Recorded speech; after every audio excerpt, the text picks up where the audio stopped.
This is Bladiuss, a survivor in the zombie apocalypse, and this is one of the few secret shelters in Project Zomboid, just moments before a giant horde attacks.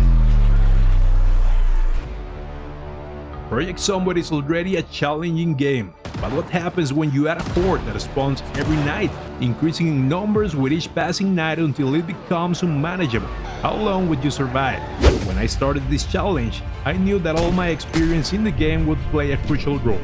But what I didn't anticipate was that this would be one of the most difficult and mentally draining challenge I would ever attempt. But first, let me tell you what my plan was. The shelter is in a specific spot on the map, really close to Louisville City, and it's just a stone thrown away from one of the army checkpoints dividing the exclusion zone. So I knew I had to go there if I wanted to last more than one night in this challenge, as guns would be my primary way of dealing with the horde every night. The only problem? I started the game with no clothes at all. I did this because I needed all the extra points to boost my skill in aiming and reloading. But now, I needed a way to reach the checkpoint with no clothes.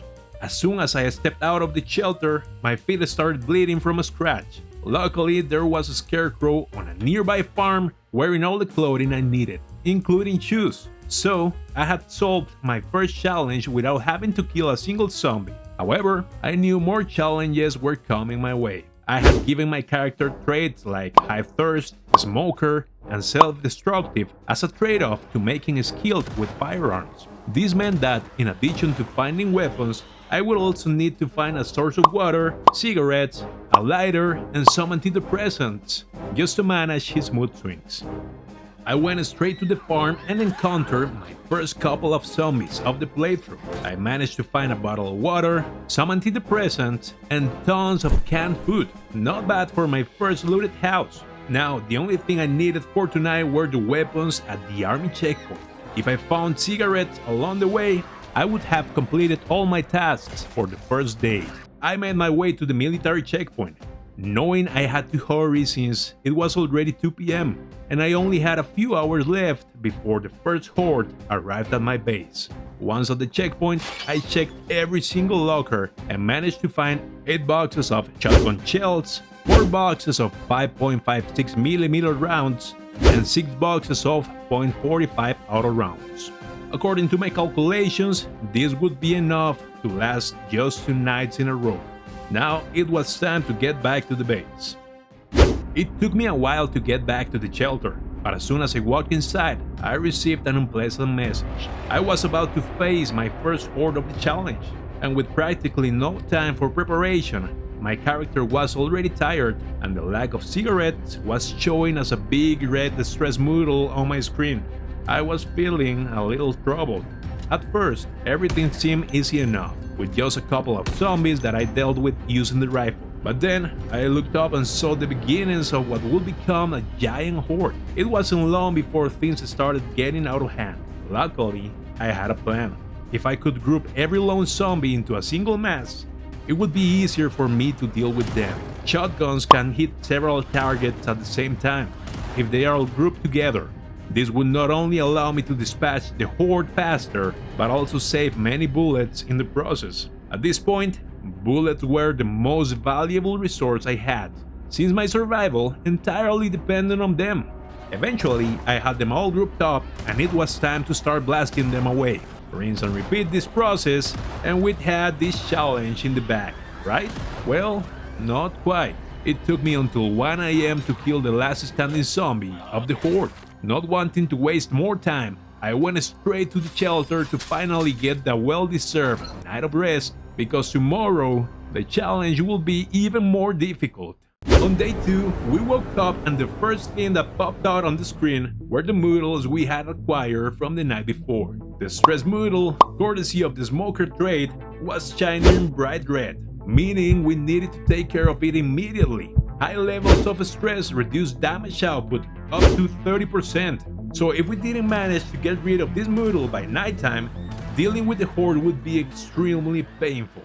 Knowing this, and with no supermarkets nearby, my only chance was finding some cigarettes on the zombie corpses from the night before. After all, we had killed almost 500 zombies. so it wouldn't be difficult to find a couple of cigarettes in one of them. Or at least, that's what I thought. I spent hours searching all the corpses until I found my first pack of cigarettes. And it took me an extra hour to search the entire field, only to find that none of the zombies were carrying a lighter. This meant that I had spent the entire afternoon looking for cigarettes I couldn't use. Luckily, we found a single bottle of bourbon that could prove to be useful if things ever got out of hand. With only half a day left before the next horde, I proceeded to watch Life and Living and disassembled some furniture in the nearby houses in hopes of crafting some sort of defense for the base. I managed to level up my carpentry skill by 1.5 levels, but this wasn't enough to start building real defenses for the base. So I thought that creating an alternative escape route out of the shelter would be the best use of my time. Just as I was gathering more materials for the bridge, I got the message. It was already that time again. I decided to use the 9mm for the first waves, since they were more spread out, and I really needed to save the shotgun shells for the big horde. Once I gathered enough zombies in a single group, I started using the shotgun. However, a big problem became apparent immediately.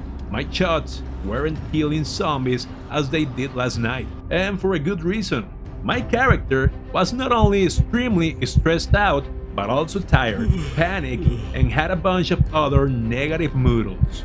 So I started working on fixing the moodles I could cure, beta blockers for the panic and food for the hunger. But I knew that tonight we would have to fight the horde, regardless of the moodles we had.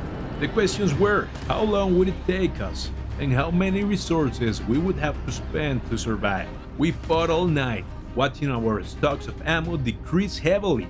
The tired and stressed moodles were really depleting our supplies of ammo. Last night, we killed the last zombie at 1 AM, but tonight, by that time, we still had an immense horde behind us. It was until 2 AM that the last vestiges of tonight's horde were killed, with the last 3 remaining zombies dealt with at 2:30 AM. Although we ended up the second night 3 hours later, with practically no ammo in hand, at least we survived the night. On day 3, we knew we had to be careful with our time and resources because the last fight left us with just 1 box of shotgun shells. We woke up late at 11 AM in the morning, which meant we only had half a day left.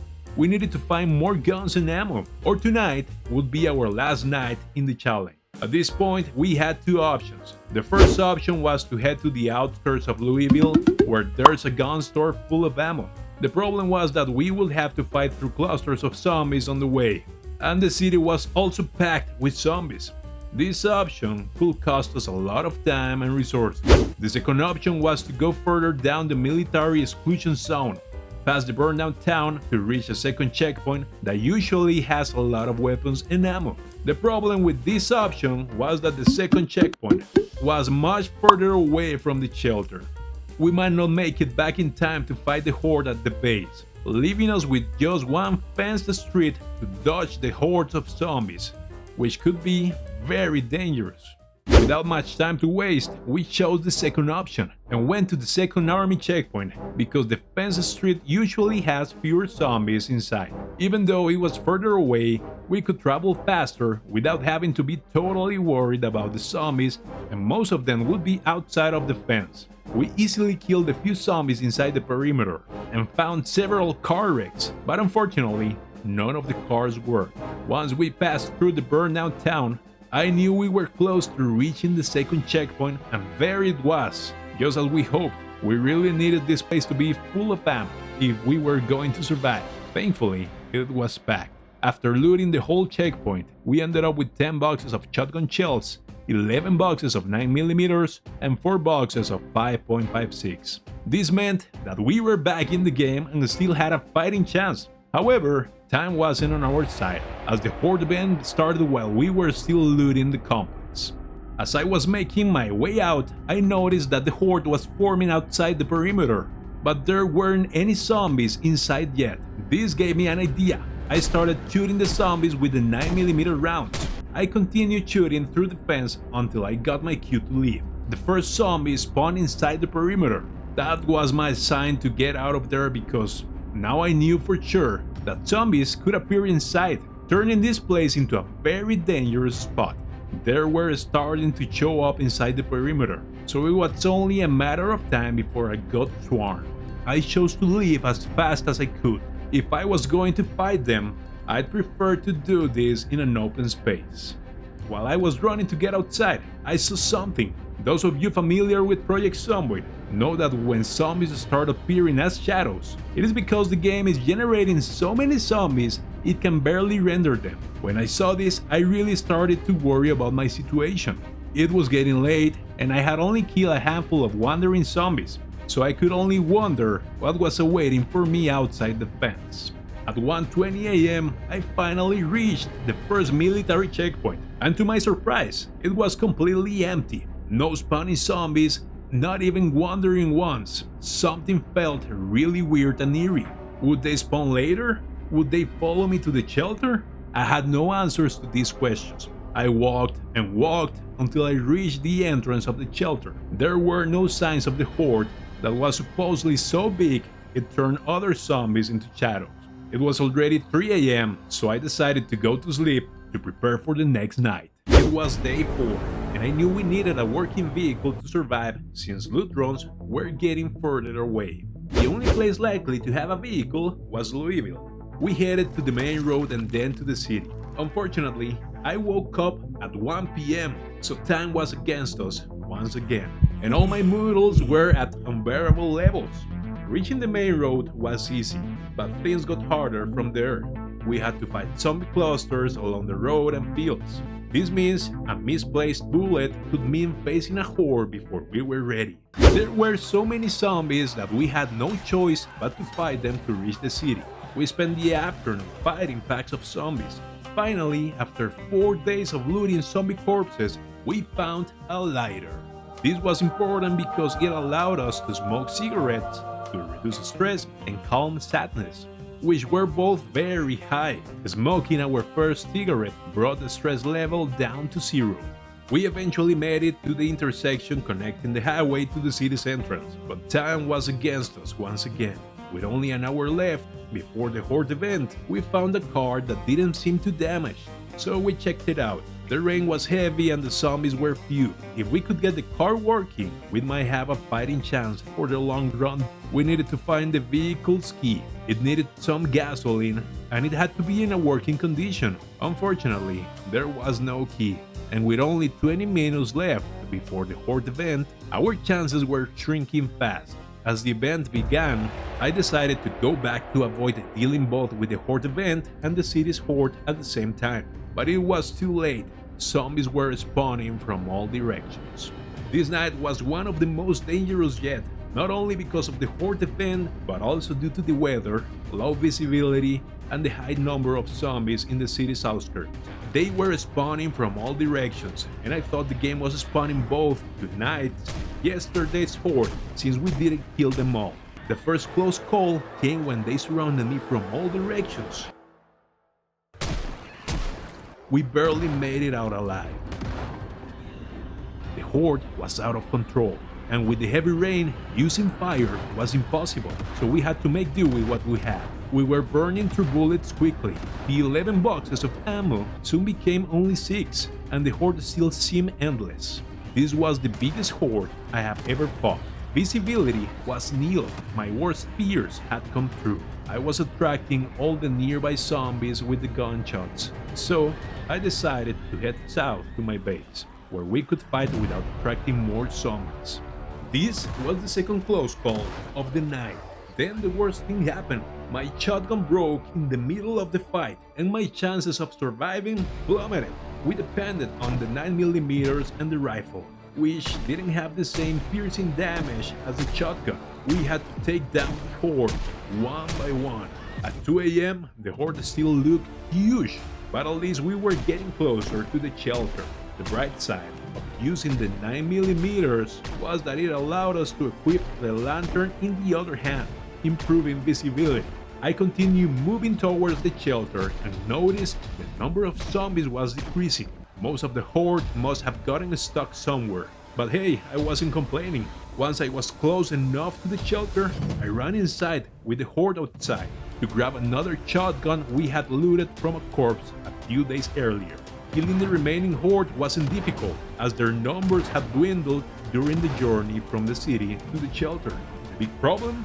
It was already 7 AM and I had just killed the last zombie of the horde. We went to sleep at 7 AM and the game woke us up 4:20 PM. We had only 3 hours left before the big horde hit the base. With just 2 boxes of shotgun shells, our chances of surviving the night were low. So I decided to spend the time I had left preparing for what was to come. Soon, the horde event started once again. This was it, the last night. Would I survive it? That was the main goal of the challenge. I decided to use the rifle to kill the lone zombies and save the shotgun shells for the big horde. I had to be careful with my ammo. One good thing about the rifle is that it can hit 2 zombies standing in a straight line. If I aim well, I might have a chance. I also used the 9mm because it was faster, and with our high aiming skill, we were taking out zombies with 1 shot. By 10 PM, the horde had formed, but it was smaller than the previous night's horde. Being close to the city must have made the earlier horde huge. By 11 PM, we had used up all our 9mm ammo, so it was back to the MSR 7AA rifle. It did great piercing damage, taking out zombies lined up in a row. We did this over and over and over again, but eventually we ran out of rifle ammo too. This happened at 1 PM the next day. Yes, it took all night and all morning to use up all the rifle ammo. At 3 bullets per round, it is not wonder it took so long. At this point, we had technically beaten the challenge, surviving 5 nights with a different horde chasing us each night. I could have finished the game, but I had other plans. I wanted to kill every single zombie and survive the 6th night too. Once out of rifle ammo, I turned to my last 2 boxes of shotgun shells. This had kept me alive throughout the challenge, and now it was time to use them up. The horde size was manageable, so I thought it would be easy with the shotgun, but my 2 boxes weren't enough to finish off the horde. With my last bullet gone, I turned to the best survival tool, the knife. This tool can kill zombies in 1 hit in the game, and it is my top pick for real-life survival. Be it hiking or camping, a survival knife is indispensable.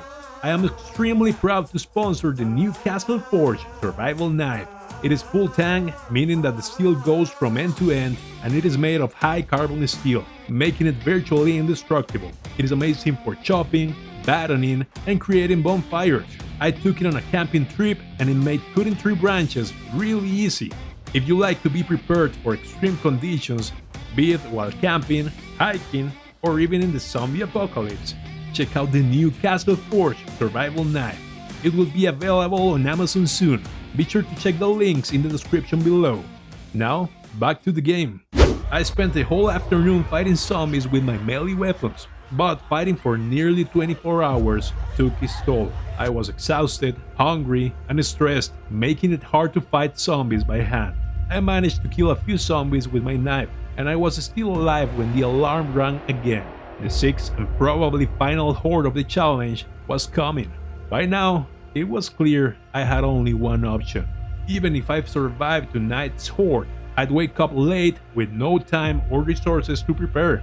If I was going down, I'd take the horde with me. I grabbed a bottle of bourbon I found earlier and made a Molotov cocktail. As the horde got closer to the gates, I went inside my shelter and closed the door. If they wanted to get me, they'd have to work for it. I went upstairs and watched the horde enter the shelter, burning everything. When they reached me, I went to the escape route I never finished. The horde was inside, and this will be their last night too. I jumped from the 3rd floor bridge, hoping to end the run there, but I survived the fall. It was up to the zombies to finish me off. We survived a total of 5 days and 19 hours, killing 2,564 zombies.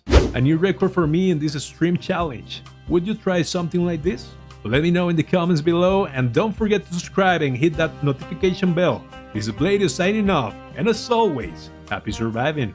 Bye bye.